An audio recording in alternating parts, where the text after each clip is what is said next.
Atin ding balikan ang mga balita mula sa Visayas at Mindanao, kung saan tuloy-tuloy ang mga kampanya na sumusuporta sa ating hukbong katihan.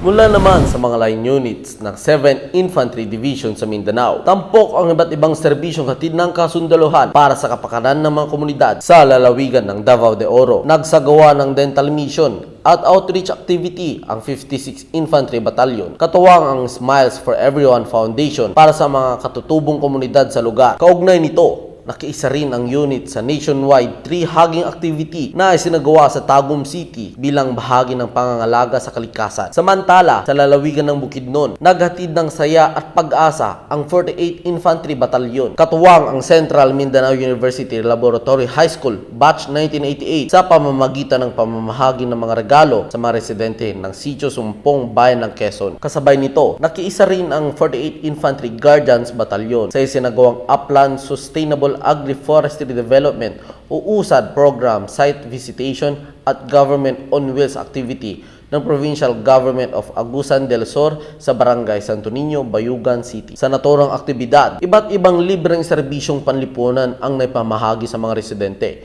kabilang ang tuli, gupit, dental check-up, therapeutic massage at pamamahagi ng mga gamot. Sa pamamagitan ng mga programang ito, patuloy ang pinag-iigting ng 7th Infantry Division, Philippine Army, ang serbisyong makatao at malasakit sa komunidad, isang malinaw na pagpapakita ng kanilang tapat na pangako sa bayan at sambayan ng Pilipino.